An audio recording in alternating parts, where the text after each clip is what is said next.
সামনে আরো কয়েকটা গেম আসতেছে। ইউনূস ভালো কি খারাপ এটা আমি জানি না, উনি কাকে কে ওনাকে চালাচ্ছে এটা আমার দেখার দরকার নেই, কিন্তু আমরা ইন্ডিয়ার এই বলয় থেকে বের হতে চাই। অলরেডি এখন সামরিক একটা ঘাঁটি তৈরি হচ্ছে।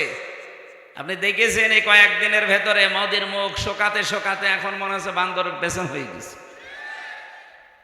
এদিকে বিএনপিকে ধরে, জামাত ইসলামকে ধরে, রাজনৈতিক যত দল আছে বড় বড় তাদেরকে বারবার, বিশেষ করে সেনাবাহিনী যারা আছে এদেশে, এদেরকে চেষ্টা করেছে যে কোনো কায়দায় যেন এটা বন্ধ করা যায়।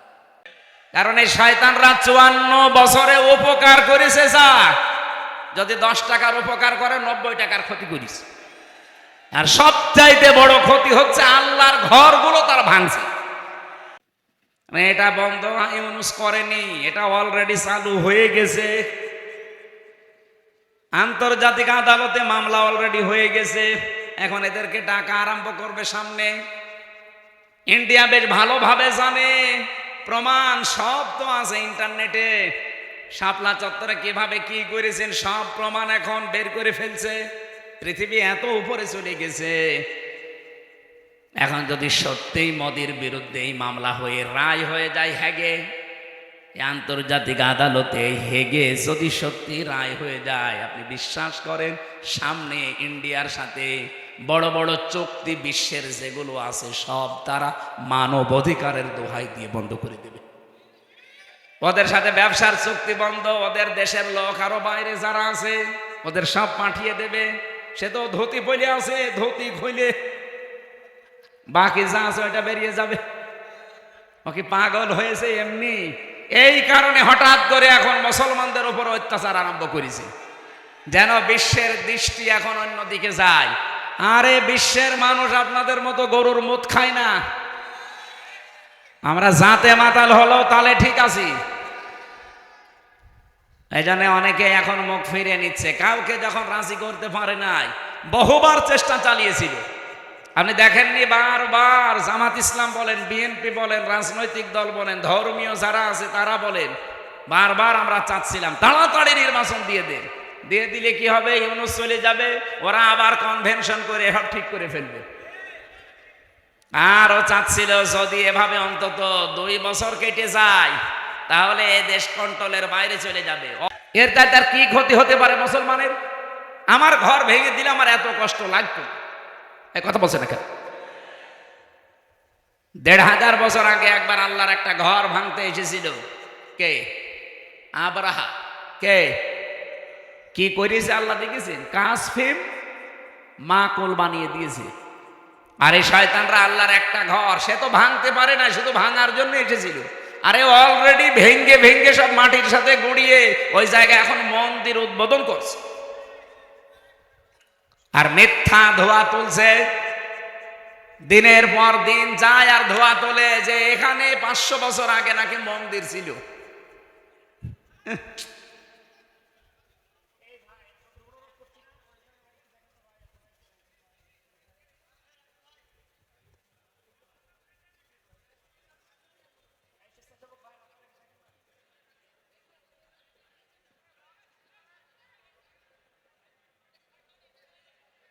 এই যাক, যার ভালো লাগছে না চলে যাক। ও একা যাচ্ছে আবার আরেকজনকে ডেকে নিয়ে যাচ্ছে। ওটা ধরেন তো, আপনি আস্তে করে চলে যেতে পারছেন না? নাটোরবাসী যেহেতু রাজনৈতিক মহল অনেক বড়, ওই মানুষগুলো চিন্তা ভাবনা করবে আমি তো আর রাজনৈতিক ময়দানের বড় নেতা না, আমি একজন কর্মী মাত্র। আমি একটু টাচ দিলাম যতটুকু পেয়েছি আপনাদের। জুলুম যারাই করবে, এই যে মোদি আজ যে জুলুম করছে, ও যে টার্গেট নিয়ে যাচ্ছে, কোরআন 100% সত্য বিশ্বাস করি, ও জীবনেও সাদ্দাদের মতো টার্গেটে পৌঁছাতে পারবে না। টার্গেটে পৌঁছানোর আগেই দেখবেন পড়ে যাবে। চা বিক্রি করতো, পরবর্তীতে দেখবেন তামাক বিক্রি করবে, নিচে নামিয়ে দেবেন আল্লাহ। চা বিক্রি করতো, ওরা তামাক বিক্রি করাবে।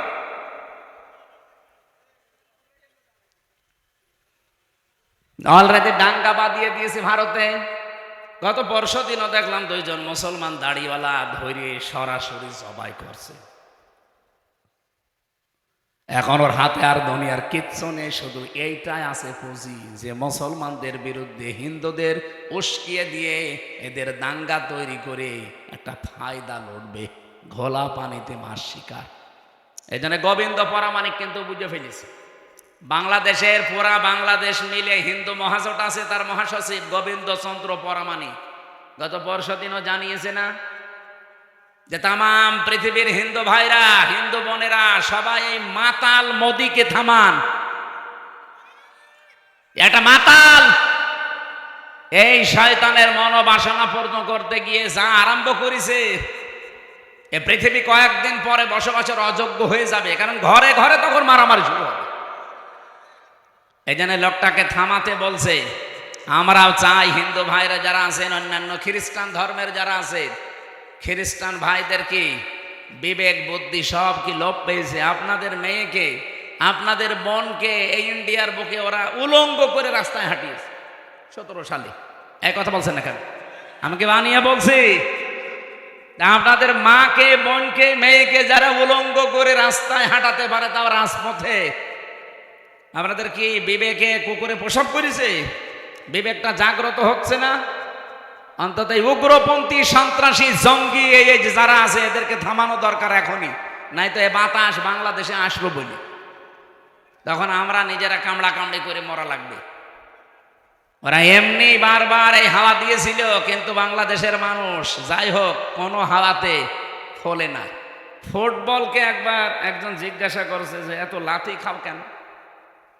বলছে ভাই আমি মানুষের পামে ফুলি, লোকে আমারে হাওয়া দিয়ে ফোলায়, এই জন্য লাথি দেয়। আমি তো নিজে ফুলতে পারি না, আমি যদি নিজে ফুলতে পারতাম তাহলে আমাকে কেউ হাওয়া দিত না, আর আমাকে লাথি দিতেও, যেহেতু আমারে পাম দেয়, হাওয়া দেয়, আমি ফুলে উঠি, আবার লাথিও দেয়। তো অন্তত আমরা আর কোনো কারোর পামে হাওয়ায় ফুলতে রাজি না। সে আমেরিকা বলেন, ইন্ডিয়া বলেন, চীন বলেন, রাশিয়া বলেন, কারো হাওয়া পেয়ে ফুলতে পারবে? আমরা ফুলতে চাই আমাদের নিজেদের হাওয়ায়। এই কথা বলেন না কেন? আমার কথার অর্থ বোঝেননি? আমরা ফুলতে চাই কার হাওয়ায়?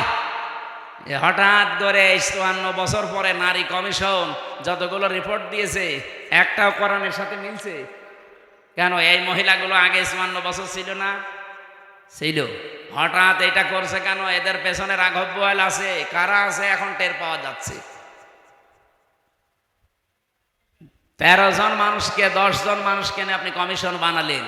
এই 10 জন মানুষের ভেতরে যে মহিলাগুলোর চেহারা দেখলাম সব টিপ পরা।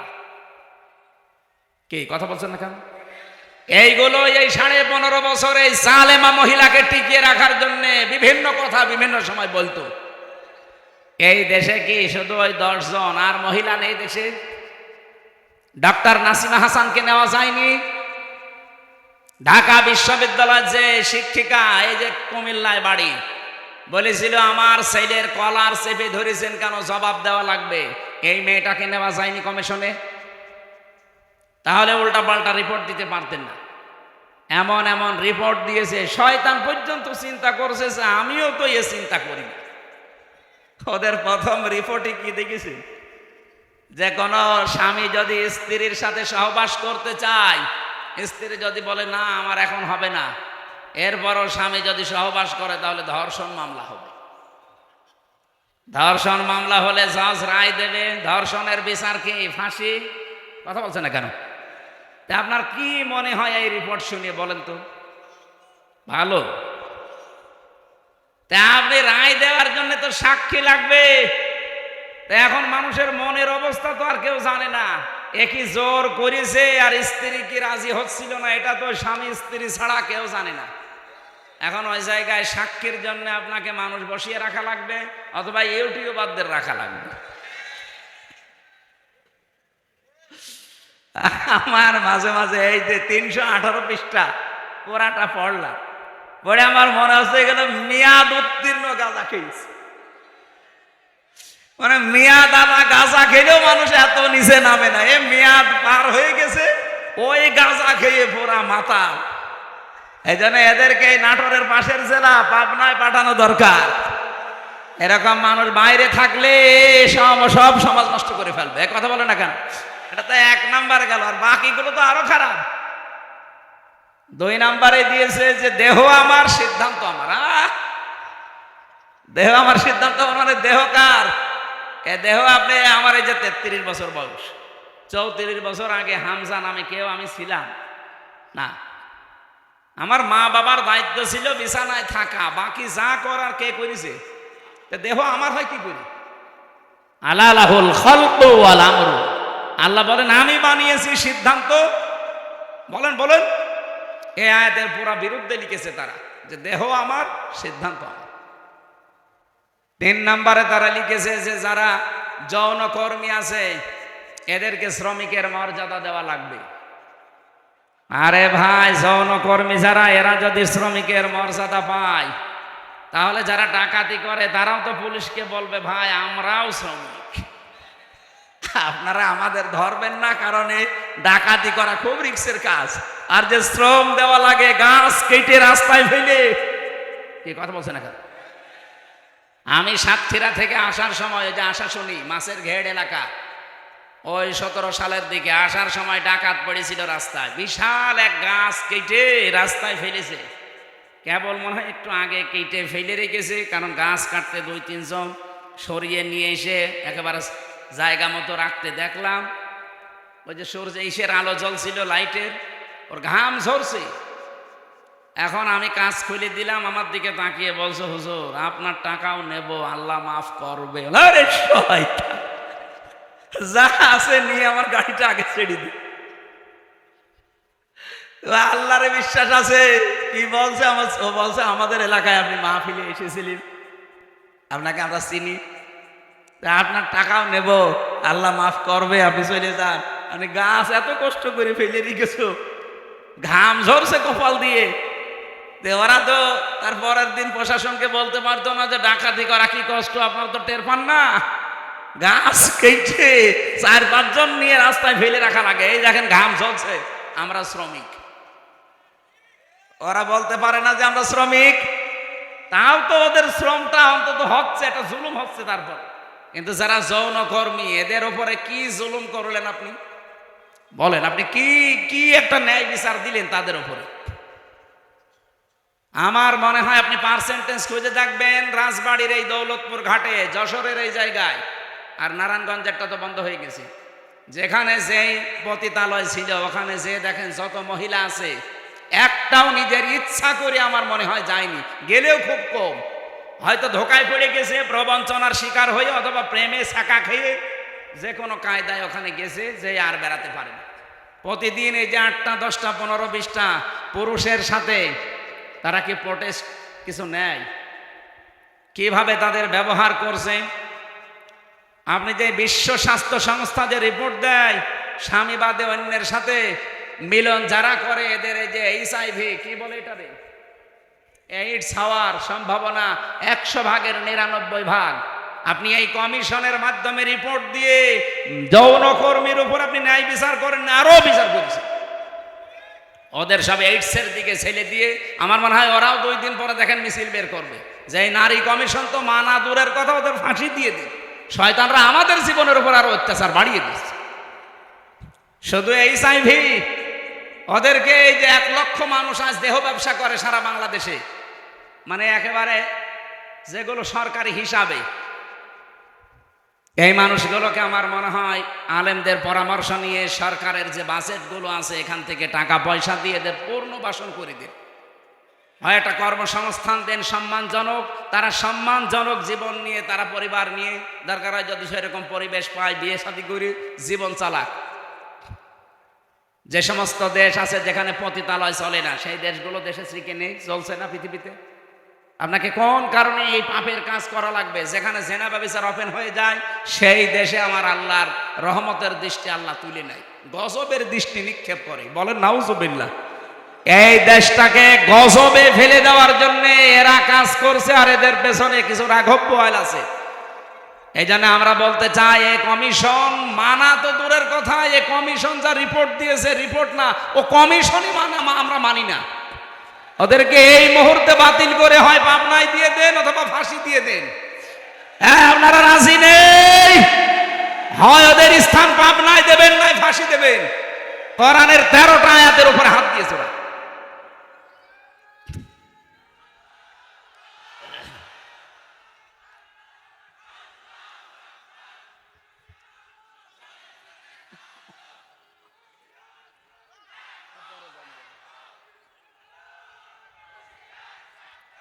আমার ভাইরা,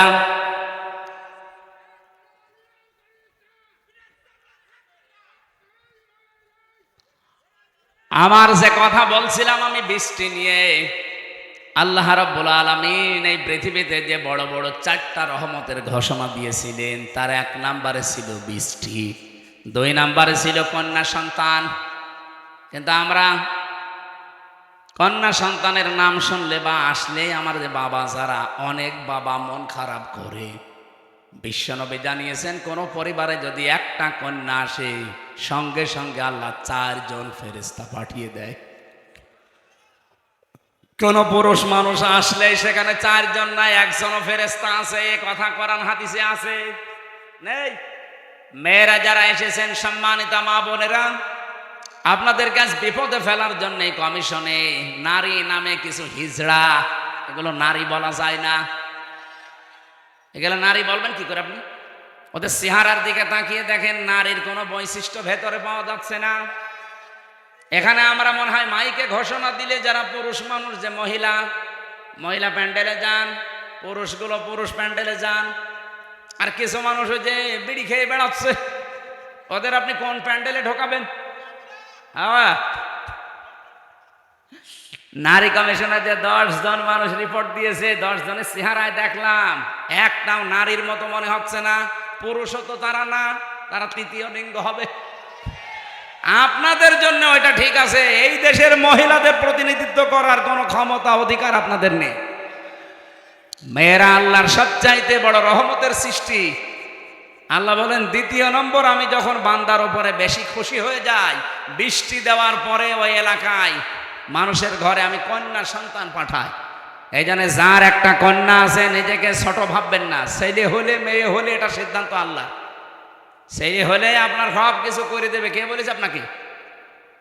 মেয়ে হলে দুনিয়া আখেরাত দুইটাই উজ্জ্বল হয়ে যাবে। দুনিয়া তো আছেই, যদিও আমাদের এই দেশে ইসলাম না থাকার কারণে মেয়েদের অনেক অধিকার নষ্ট হচ্ছে। ইসলাম আসলে অধিকারগুলো পঙ্খানো মেয়েরা ফিরে পাবে। ওরা মেয়েরা মেয়েদের নাম দিয়ে বলেছে এদের অধিকার নেই, সমান অধিকার এদের দেওয়া লাগবে। কিভাবে দেবেন আপনি? আমি পুরুষ মানুষ, হাফ প্যান্ট পরে আমি খেজুর গাছে অন্তত রস পাড়তে পারবো, মেয়েরা পারবে? আমি এখন আমার মনে হয় শুধুমাত্র এই মাজা থেকে হাঁটু পর্যন্ত ঢাকা থাকলে, নাভি থেকে একটা প্যান্ট পরে এখান থেকে কুষ্টিয়ায় চলে যেতে পারবো, কোনো অসুবিধা নেই। একটা মেয়ে লোকে যেতে বলে তো পারে, কুষ্টিয়া না, এখান থেকে এই নাটোরের বাজার পর্যন্ত গেলে চারিদিকে সেল্লিবিল্লি হয়ে যাবে।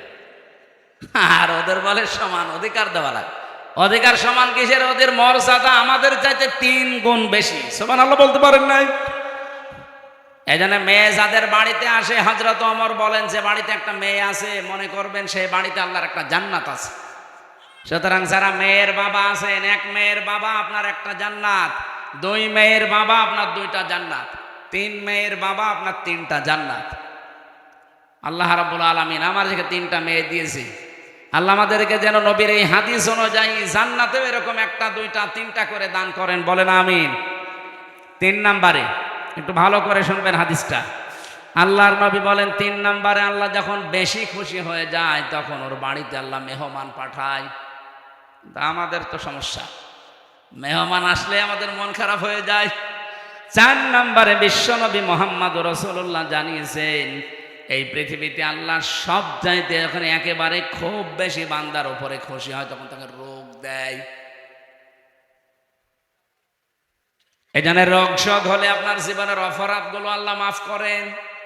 জানা অজানা যত অপরাধ করেছিলেন, এগুলো আল্লাহ আস্তে আস্তে রোগের কারণে, যদি জ্বর হয়, এই জ্বরের কারণে একটা গুনাহ আল্লাহ মাফ করে দেয়।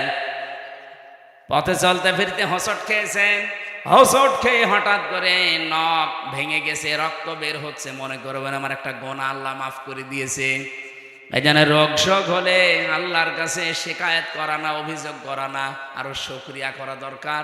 যদিও দুনিয়ায় কষ্ট হচ্ছে, এই কষ্টের মাধ্যমে আমার জীবনের পরবর্তী যে জীবন, আমার আখিরাতের শুরু হচ্ছে, এটা শান্তি, স্বস্তি এবং কল্যাণময় আল্লাহ করার চেষ্টায় আছে। সুবহানাল্লাহ। নবীজি বলেন, 4টা রহমত তো মানুষ খারাপভাবে অসন্তুষ্ট হয়, পছন্দ করে না। কিন্তু 4টা গজব আছে দুনিয়ায়, এই 4টা গজব পেলে মানুষ খুব খুশি হয়। 1 নম্বরে যৌতুক। এটা কি? এটা গজব।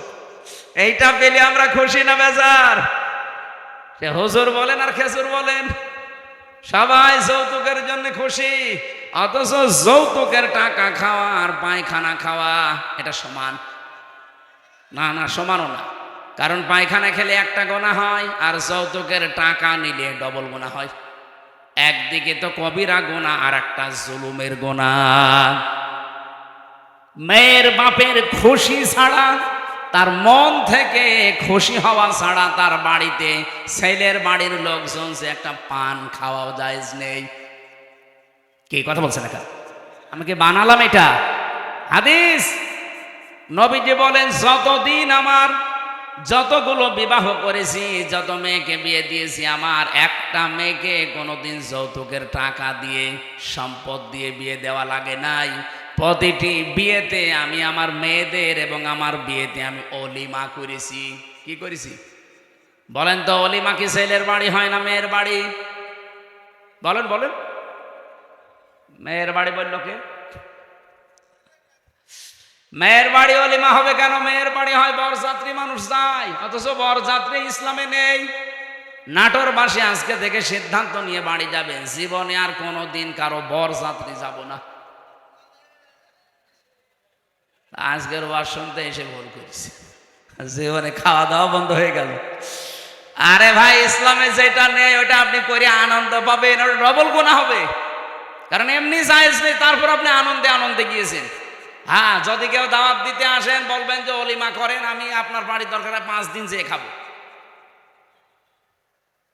এই জন্য যৌতুক আজকে থেকে বন্ধ। যৌতুক মনে করেন শুধু টাকা নিয়ে, ফ্রিজ নিয়ে, টেলিভিশন নিয়ে, মোটরসাইকেল নিয়ে না। মেয়ের বাবার বাড়ি থেকে যদি তার অনুমতি ছাড়া, তার খুশি ছাড়া যদি একটা পানও কেউ খায়, ওইটাও যৌতুক। ছেলে খাক, ছেলের বাবা খাক, আপনি ছেলের আত্মীয় স্বজন যে খাবেন কি করে?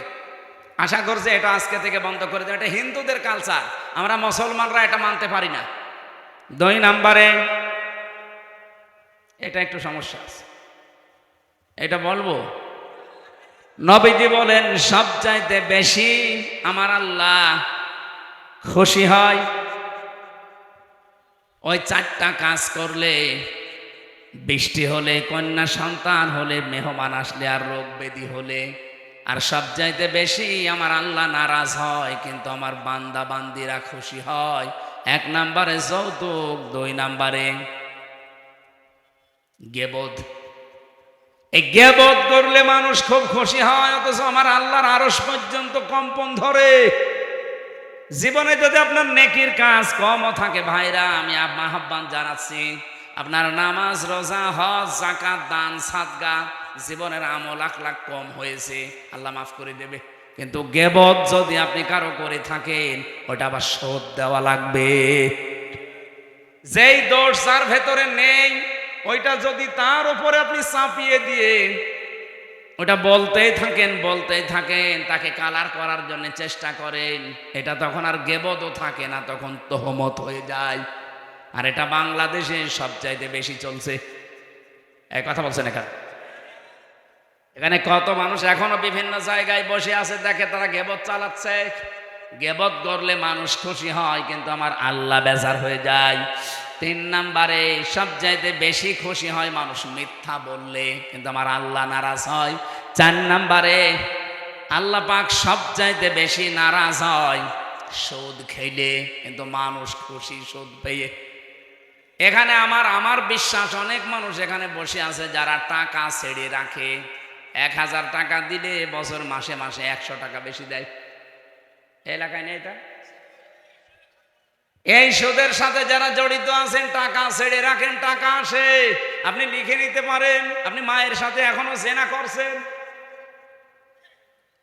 এই কাজে যারা আছেন, এই মুহূর্তে তাওবা করে ছেড়ে দেওয়া লাগবে। যারা যারা রাজি আছেন তারা হাত তোলেন তো, অসুবিধা নেই, তোলেন। যারা ছেড়ে রেখেছেন তোলেন।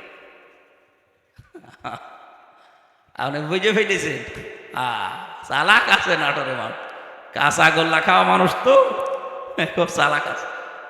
তুলে আবার নামিয়ে ফেলিস। না, আমি জানি এখানে বহু মানুষ এরকম আছে, সেই মানুষগুলো টাকা ছেড়ে রেখে এসেছে, মাহফিল শেষ করে ওই টাকা সকালে যে তুলবে। সুদের টাকা তুললে সবচাইতে নারাজ হয় বেশি কে? আর সবচাইতে বেশি খুশি হয় সে নিজে।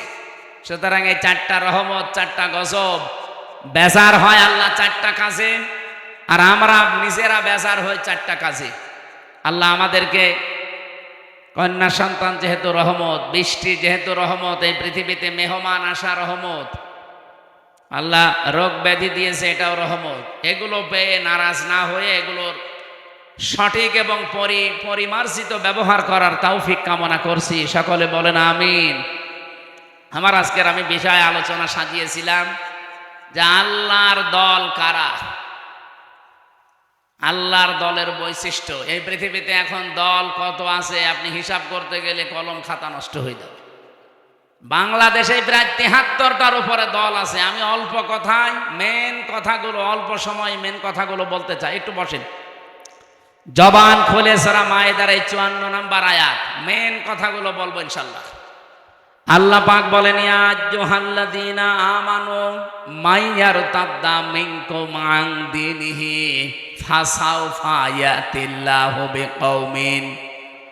ঈমানদারেরা, এই পৃথিবীতে কোনো মানুষ যদি আল্লাহর দিন থেকে ফিরে চলে যায়, আল্লাহর ইসলাম থেকে, তোমাদের ভেতরে সেই চলে যাবে, সঙ্গে সঙ্গে আমি আল্লাহ একটা নতুন সিদ্ধান্ত নিয়ে ফেলি। ফাসাউফা ইয়াতিল্লাহু বিকওমিন, এমন একটা দল, এমন একটা জাতি, এমন একটা গোষ্ঠী তৈরি করে দেই, ইউহিব্বুহুম ওয়া ইউহিব্বুনাহু, যারা আমি আল্লাহকে ভালোবাসে, আমি আল্লাহ নিজেও তাদেরকে ভালোবাসি। বলেন সুবহানাল্লাহ। অনাটোরবাসী যেহেতু এই দেশে এখন প্রায় 73টার উপরে শুধু দল চলছে, 49টা আছে রাজনৈতিক নিবন্ধিত দল, বাকি আছে নিবন্ধনের বাইরে। যত দল আছে ধর্মীয় জেনারেল মিলে বলেন, আগস্টের 5 তারিখের পরে আমি বাংলায় বলছি, এবার কত মানুষকে আমরা বিভিন্ন নাম দিয়ে দেখতে পাচ্ছি ইসলাম থেকে বের হয়ে যাচ্ছে। কথা বোঝেন? কেউ বিভিন্ন মানুষের উপরে দোষ চাপিয়ে বলছে আমি এর ভেতরে নেই, চলে গেলাম। প্রকারান্তে আপনি ইসলাম থেকেই বের হয়ে যাচ্ছেন। ইসলামের একটা বিধান যদি কারো ভালো না লাগে, তার মানে আপনি তো আর আমাকে ভালো লাগে না তাই জন্য চলে যান না। আপনার ইসলামের বিধান ভালো লাগে না, তার মানে আপনাকে ভালো লাগছে না কার? বলেন বলেন। আপনি প্রকারান্তে আল্লাহকে যেন বলছেন যে না, এ বিধান দেওয়া ঠিক হয়নি। হামজা তো বাবার কথা জীবনও বলতে পারে না, ও বলবে আমার আল্লাহর কথা। আল্লাহর কথায় যেমন নামাজ পড়ো আছে, আল্লাহর কথায় যেমন যাকাত দাও আছে, আল্লাহর কথায় ঠিক এইটা আছে যে আমার এই কোরআনকে প্রতিষ্ঠা করো। তা আমি নামাজের ওয়াজ করলে আপনার খুব ভালো হুজুর মনে হয়, রোজার ওয়াজ করলে আপনার কাছে ভালো ওয়াজ মনে হয়, কিন্তু যখনই বলে এই নামাজ রোজার শিক্ষা যেটা, এটা কায়েম করা লাগবে। নামাজের শিক্ষা 27টা, রোজার শিক্ষা 4টা। এইগুলো যদি আমি এখন বাংলায় কায়েমের কথা বলি এই সমাজে, যেটা কায়েম করা দরকার কোরআন দিয়ে, তখনই আপনার কাছে রাজনীতি মনে হয়। আপনি কি আমার চাইতে কোরআন বেশি বোঝেন? আপনি কি শামীম ওসমানের মতো হয়ে গেছেন? বলছে আমি কি ইসলাম বুঝি না? আমাদেরকে ইসলাম বোঝাতে আসবেন না। প্রতিদিন নাকি উনি 72 রাকাত নামাজ পড়ে। এটা যে ডাহা মিথ্যা কথা। এখানে যদি আলেম থাকে জিজ্ঞাসা করেন, দেখেন তো সর্বোচ্চ তাহাজ্জুদের নামাজ 8 রাকাত থেকে 12 রাকাত। কি কথা বলছেন? 8 রাকাতের উপরে তাহাজ্জুদের নামাজ আপনি কোথায় পেলেন? খুব বেশি হলেও নয় 12 রাকাতের উপরে আর তাহাজ্জুদের নামাজ নেই। নবীজি হয় 8 রাকাত পড়তেন, নাই 12 রাকাত পড়তেন। এরপরেই বেতের পড়ে উনি পড়াটা কমপ্লিট করে দিতেন। আর উনি নাকি 72 রাকাত নামাজ পড়ে তাহাজ্জুদ। ওরা ডাহা মিথ্যা কথা। ও রাত 2টা 3টায় মাল খেয়ে ঘুমায়, ও তাহাজ্জুদ ফজরের নামাজ তো পড়ে না।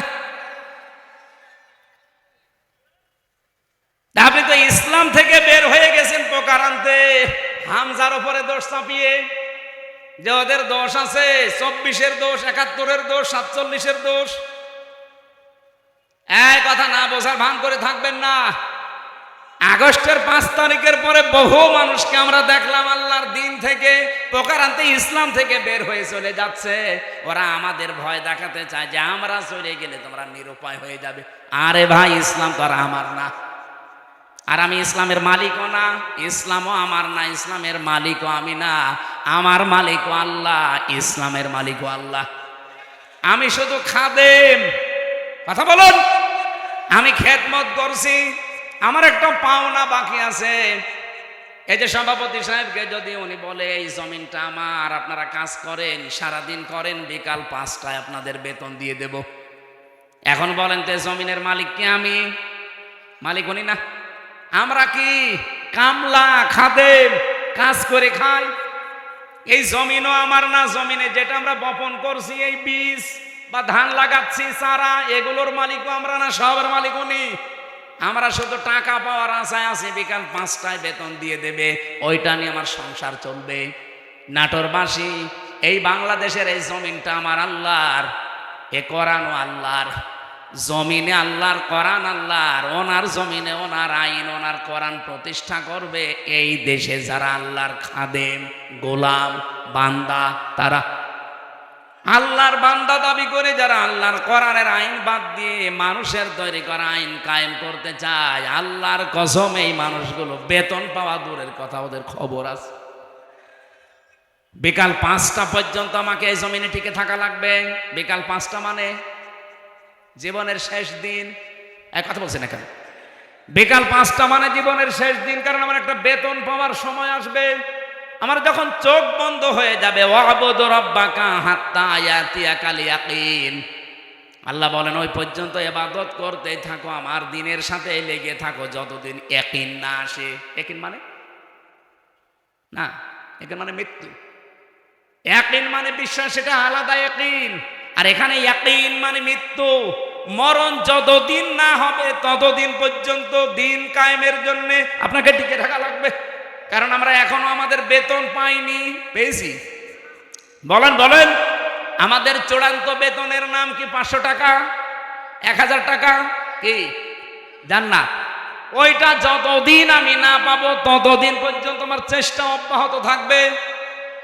এখন যদি আপনি আমাকে বাধা দিতে আসেন, এই জমিনে ধান লাগিয়েছিলাম, কিন্তু বিকাল 5টা বাজার আগে আপনি তুলে ফেলছেন, আপনি যত বড়ই মস্তান হন, যারা 8-10 জন মিলে ধান লাগিয়েছি, যদি আপনার সাথে নাও পারি তাও বাধা দেব।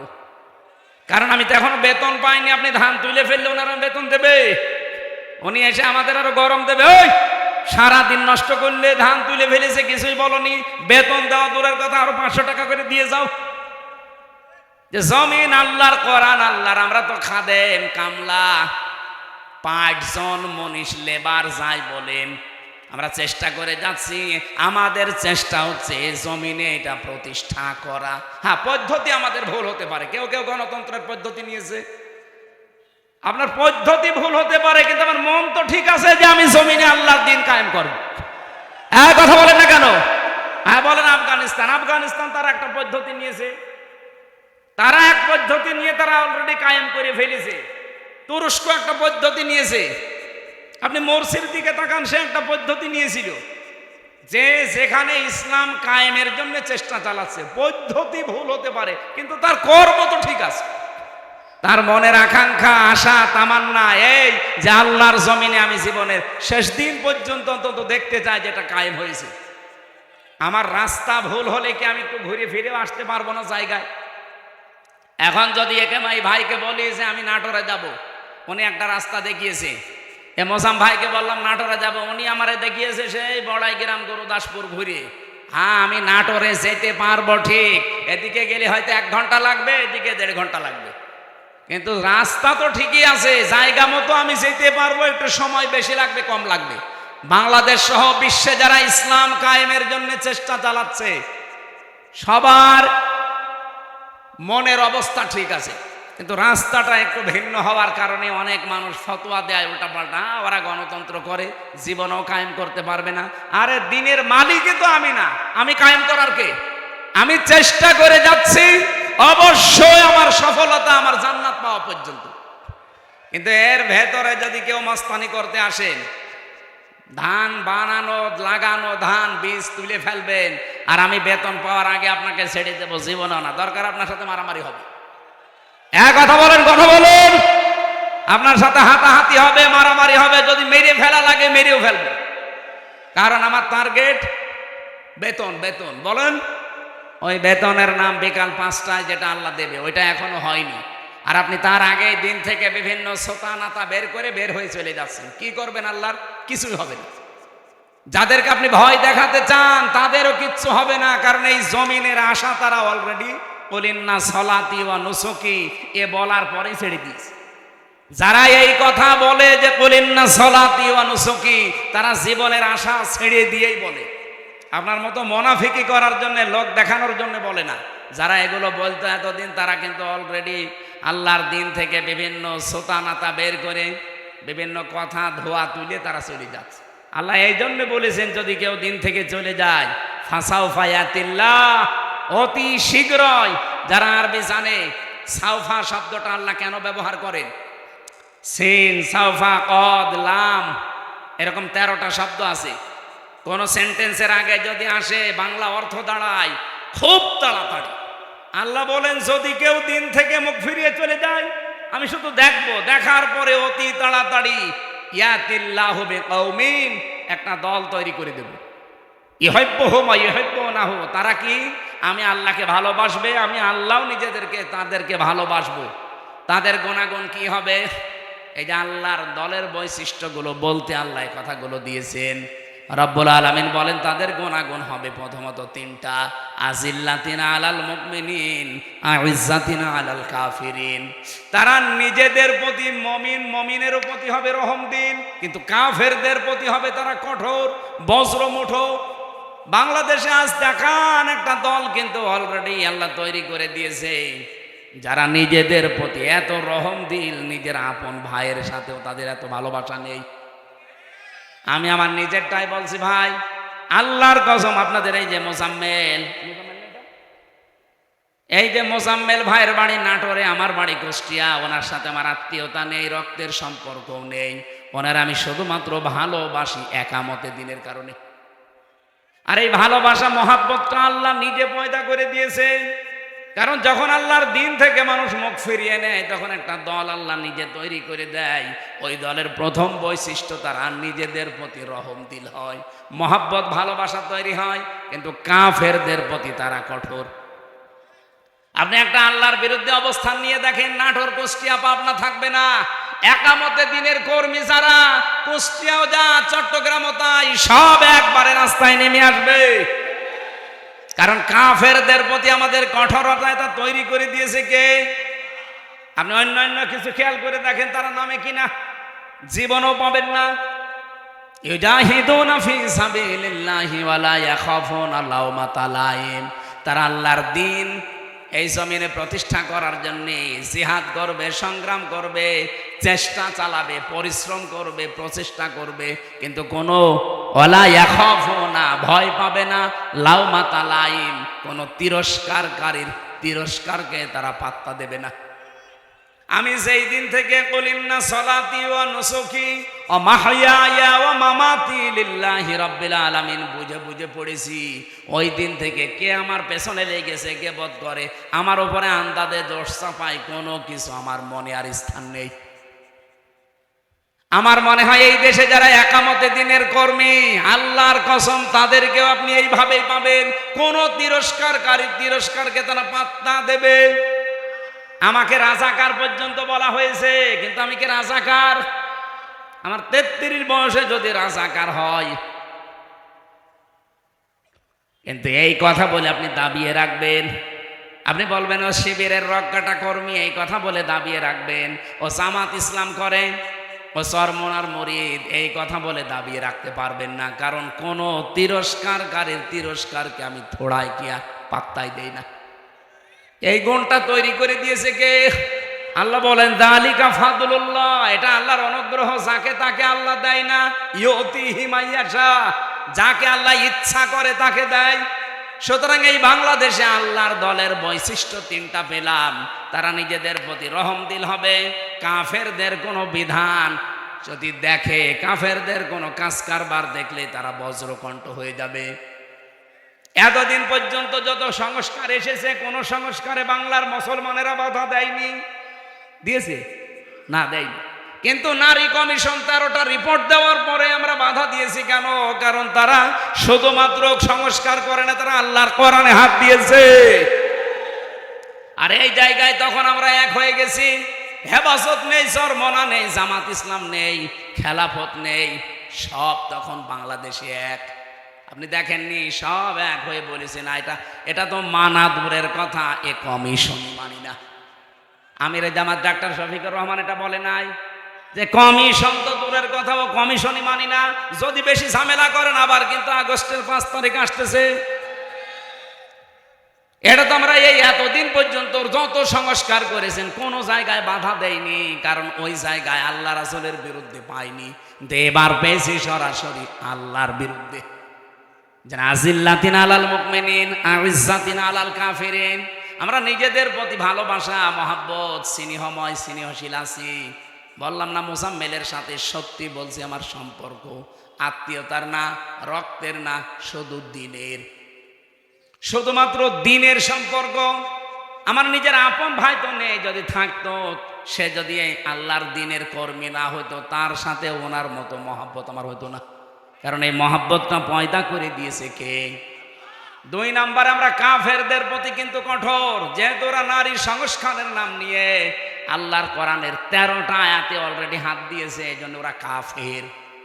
বলেন, আমরা মনে হয় ওদের জানাজা পড়া এখন তওবা না করলে ঠিক হবে না।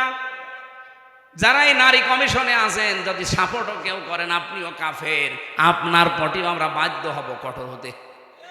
আর আল্লাহর দ্বীনে জমিনে কায়েম করতে হয়তো আমাদের রাস্তা, আবার বলছি, তরিকা ভুল হতে পারে, কিন্তু আমাদের মন ঠিক আছে। আমরা চাই আল্লাহর জমিনে আল্লাহর সিদ্ধান্ত চলবে। এই জায়গায় কেউ যদি বাধা দেয়, তিরস্কার করে, উল্টাপাল্টা গালি দেয়, থোড়ায় কি আর জীবনে কিছু মনে করি নাই, করবও না। এটা বৈশিষ্ট্য কে দিয়েছে? ইউজাহিদুনা ফি সাবিলিল্লাহ। তারা প্রচেষ্টা করবে, জিহাদ করবে, সংগ্রাম করবে, দল করবে, মিছিল মিটিং করবে, আন্দোলন করবে আল্লাহর জন্য। লা ইয়াখাফুন, তারা ভয় করবে না। লাউমাতা লাইম, কোন তিরস্কারকারীর তিরস্কারকে আপনি এবার নিজের নিরপেক্ষ দৃষ্টি দিয়ে বলেন। এই যে 3টা গুণ বললাম, সারা বাংলাদেশে তো 73টার উপরে দল আছে। কোন দলের বৈশিষ্ট্যে এই 3টা গুণ আপনি পান বলেন? আপনি আন্দাজে বলবেন না, আপনাকে বলাও দরকার নেই, মনে মনে সিদ্ধান্ত নিয়ে দেখেন। এই কোরআনের সূরা মায়েদার 54 নম্বর আয়াতের সাথে কোন দল, বাংলাদেশের তো 73টা দল আছে, কোন দলের সাথে মিলছে? আল্লাহ বলেন স্যার তার সাথে মিলবে না। যালিকা ফাদলুল্লাহি ইউতিহি মাইয়াশা, এটা আল্লাহর অনুগ্রহ, যাকে ইচ্ছা আল্লাহ তাকে দান করে। আল্লাহু ওয়াসিউন আলিম, আল্লাহ প্রশস্ত এবং জ্ঞানী। আমি কোরআন সত্যি করা মাথায় নিয়ে বলতে পারি, এই 3টা যার ভেতরে আছে ওই দলে আল্লাহ যেন আমাদেরকেও শামিল করেন। আমার কথা বোঝা গেছে না? এবার আল্লাহ আমাদেরকে 4টা বৈশিষ্ট্যের কথা দিয়েছেন। ওই গুণগুলো অর্জন করতে হলে 4টা বৈশিষ্ট্য লাগবে। 55 নম্বর আয়াতে আছে, আর 56 নম্বর আয়াতে আছে এই দল বিজয়ী হবে। কারণ বিজয়ী হওয়া এটা আমি আল্লাহ আমার জন্য আর ইমানদারদের জন্য আমার রাসূলের পক্ষ থেকে আমি এটা লিখে দিয়েছি। কাতাবাল্লাহু লিআগলিবান্না আনা ওয়া রুসুলি। বিজয়ী হওয়া এটা আমি আল্লাহ আমার নিজের জন্য লিখে দিলাম। দুনিয়ায় যা কিছু দেখো না কেন, সর্বশেষ বিজয়ের মালা পরবে কে? এটা আল্লাহ লিখে দিয়েছে। এই জন্য আল্লাহ যেহেতু একটা দল নিচে তৈরি করে দেবে, ওই দলের বৈশিষ্ট্য যেগুলো বললাম এগুলো সেই দলের ভেতরে পাবেন, মনে করবেন ওদেরকে আল্লাহ নিজে বানিয়েছে। এই আয়াত আমি নিজে এখন বানালাম। এত সহজ বাংলায় বলার পরও কিছু মানুষ এখনো বোঝে না। আমার মনে হয় ও আজরাইল দেখার আগে আর বুঝবে না। এখন আপনার ভেতরে যা ভালো লাগে তাই করেন, যান, আপনাকে ছেড়ে দিলাম। ফাসাউফা ইয়াতিল্লাহু বিকওমিন, অতি শীঘ্র একটা দল আমি বানিয়ে দেব, সেই দলকে ইউহিব্বুহুম ওয়া ইউহিব্বুনাহু, তারা আমাকে ভালোবাসবে, আমিও তাদের ভালোবাসবো। আপনি খেয়াল করে দেখেন, এই গুণগুলো যাদের ভেতরে পাবেন আপনি তাদের সাথে অ্যাক্টিভ হবেন, মনে করবেন আল্লাহ আপনাকে এই দলে শামিল করে নিয়েছে। আর যাকে তাকে তো করবেও না। কি করবে? কালকে লালপুরের আলোচনা এটাই ছিল, আল্লাহ যাকে তাকে তার দিনের কাজ একামতে দিন প্রতিষ্ঠার জন্য নিয়ে যায় না। আল্লাহু ইয়াজতাবি ইলাইহি মাইয়াশা ওয়া ইয়াহদি ইলাইহি মাইয়ুনিব। যে লোকটা মন থেকে আল্লাহর দিকে ফিরে আসতে চায় তাকে আল্লাহ এই কাজের জন্য নির্বাচিত করে। এই দেশে লক্ষ লক্ষ মানুষ আছে, সবাই একামতে দিনের কাজে লাগে না। যাকে আল্লাহ ভালোবাসে, যাকে আল্লাহ নির্বাচিত করেছে, যাকে আল্লাহ বাছাই করেছে, তাকে এই কাজে লাগায়। এখন আপনি বাসায়ের ভেতরে নেই, আপনি আছেন ছাটায়ের ভেতরে, তা আপনাকে আমি জোর করে নিয়ে আসবো কি করে? আমার কথা বোঝা গেছে? না বুঝলে এখানে আসেন, আসেন, এদিকে আসেন। আমি আশা করি আমার আয়াত আমি অল্প কথায় হলেও বোঝাতে পেরেছি। আল্লাহ যেহেতু একটা দল তৈরি করে দিয়েছেন, এই দলের বৈশিষ্ট্য বললাম, যার সাথে মিলবে, যদি আওয়ামী লীগের সাথে মিলে ওনাকে আবার নিয়ে এসে আবার দল করবে, যদি বিএনপির সাথে মেলে বিএনপির সাথে করবেন, জামাতের সাথে মেলে জামাতের সাথে করবেন, যার সাথে মেলবে এইটার পক্ষে আমরা থাকতে চাই। এর বাইরে কোনো বাবা দাদা খালুর কথা আমরা আর শুনতে রাজি না। এতদিন শুনে শুনে কপালে আগুন লাগিয়েছে। আল্লাহ আমাদেরকে যে দল একটা তৈরি করার কথা বললেন, ওই দলের বৈশিষ্ট্য দিলেন, কোরআন থেকে শুনলাম। এই দলে অন্তত দয়া করে আমাকেও যেন সামিল করেন, আমাকে যেন বাছাইয়ের ভেতরে রাখেন, ছাঁটাই করে না দেন। আল্লাহর একটা নিয়ম আছে, ছাঁটাই আর বাছাই। আল্লাহ আন্দাজে কাউকে কেউ খালি খালি ছাঁটাইও করে না, কাউকে বাছাইও করে না। বাছাই করতেও কিছু নিয়ম আছে, ছাঁটাই করতেও কিছু নিয়ম আছে। বাছাই করার নিয়ম কি? এই যে গুণগুলো আস্তে আস্তে পয়দা করে দেবে। আর ছাঁটাই করার নিয়ম হচ্ছে গুণ পয়দা করার জন্য আল্লাহ তার মন তৈরি করে দেয়, কিন্তু এই লোকটার মনই নেই। এই যে গিরিশচন্দ্র সেন, এই লোকটা পুরা কোরআন শরীফের বাংলা করেছে পুরাটা, এবং কি তাফসীর লিখেছে, কিন্তু লোকটা মুসলমান হয়নি। আপনি নরসিংদী যান, ওর বাড়িতে পুড়িয়ে ফেলেছে, ওর বাড়িটা আছে। আমি নিজে গিয়ে দেখেছি। এই লোকটা পুরা কোরআন ওর জীবনী নিয়ে পড়ছিলাম, পুরা কোরআন শরীফ বাংলা করেছে। আপনি যা তা মনে করছেন, অর্থ করে তাফসীর করেছে। আর তাফসীর যারা করে, যারা যারা এখানে বসে জিজ্ঞাসা করেন, এক একটা শব্দের কমপক্ষে একাধিক, অন্তত 3টা শব্দের অর্থ তো জানাই লাগবে। দরবা মানে মারা, দরবা মানে দৃষ্টান্ত দেওয়া, দরবা মানে সফর করা, এরকম 33টা অর্থ আছে এক একটা শব্দের। লক্ষ লক্ষ শব্দ আছে, প্রতিটি শব্দের এরকম 33টা কমপক্ষে অর্থ আপনি জানবেন। এই জানার পরে কোন জায়গায় কোন অর্থ সেট হয়, অ্যাপ্রোপ্রিয়েট হয়, পারফেক্ট হয়, ওইটা ওই জায়গায় বসাবেন, তারপরে তাফসীর লেখা সহজ হবে। এই হিন্দু আমার চাইতে কোরআন শরীফ কত বেশি পড়েছে। এখানে ইনি আলেম কিনা জানি না, হাসি তো যত আলেম বসে আছে আমি গ্যারান্টি দিয়ে বলতে পারি, একজনও বুকে হাত দিয়ে বলতে পারবেন না যে পুরা কোরআন শরীফের প্রতিটি শব্দের অর্থ আমার জানা আছে। ও পুলিশকে জিজ্ঞাসা করেন, পুলিশও পারবে না। পারবেন না? না, ওরা তো এই লাইনের লোক না, জেনারেলের শিক্ষিত, আলেমরাই পারবে না। আমি নিজেও আমার মনে নেই ভাই, আমি সত্যি কথা বলছি। আমি পড়েছিলাম, পুরাটা শেষ করেছি, তাও একবার দুইবার না, কমপক্ষে 70 বারের উপরে জেলখানায় থাকতে পড়েছি। অনার্স মাস্টার্স করার সময় তো কত সবার পড়েছি, আমার সব মনে নেই। এখন আবার স্টাডি করা লাগবে। আজকের আয়াতের প্রত্যেকটা শব্দের অর্থ আমার মনে আছে, কিন্তু পুরা কোরআন শরীফের আমার মনে নেই। অথচ বেটা হিন্দু মানুষ, ওর কি মেধা ছিল বলেন তো? প্রতিটি শব্দের একাধিক অর্থ একেবারে নখদর্পণে। তাও যেখানে যেটা খাটে, যেখানে যেটা মিলে মিল হয়, ঠিক ওইভাবে লিখেছে পুরা কোরআন শরীফে। অথচ লোকটা মরে যাওয়ার পরে ঈমান পায়নি, মরে যাওয়ার পরে জানাজা হয়নি, কবরে দেয়নি, আগুন দিয়ে পুড়িয়ে ফেলেছে। কারণ ও আল্লাহর বাছাইয়ের ভেতরে ছিল না, ছাঁটাইয়ের ভেতরে ছিল। আল্লাহ আপনাকে বাছাই করবে না ছাঁটাই করবে, এটা আপনার মনের ওপরে। এখন আপনি কি করবেন সিদ্ধান্ত নিয়ে বাড়ি যান। আমি যে জেলখানায় মেয়েদের যে বই লিখেছিলাম, তাদের যে পারিবারিক জীবনের সমস্যা এবং তার সমাধান, বিশেষ করে মেয়েদেরটা আপনারা নেবেন। এটা শুধুমাত্র নারীদের জন্য আর একটা পুরুষের জন্য আছে। এটা পড়া, ওদের পরিবারে যে সমস্যা করে কি কি জিনিস নিয়ে, 120 পৃষ্ঠা। এটা ওদেরকে পড়াবেন, কাজে লাগবে। কোথায়? এখানে আছে, ওই যে ওই গাড়িতে আছে, যাওয়ার সময় নিয়েছে, এই যে গাড়িতে।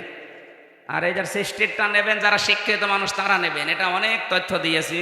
আর মেয়ে যে মাদ্রাসার মাহফিল, তো এরা টাকা পয়সার জন্য আর আবার আহ্বান জানাচ্ছে, টাকা তুলে নিয়ে একবার।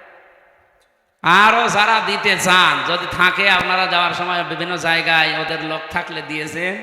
হ্যাঁ, ব্যাগ নামিয়ে দেবো আবার। হ্যাঁ, আপনারা কই ব্যাগালা কই? মহিলা প্যান্ডেলে যারা আছে ছোট ছোট বাচ্চাদের পাঠিয়ে দিন। আয় রে আল্লাহ রে,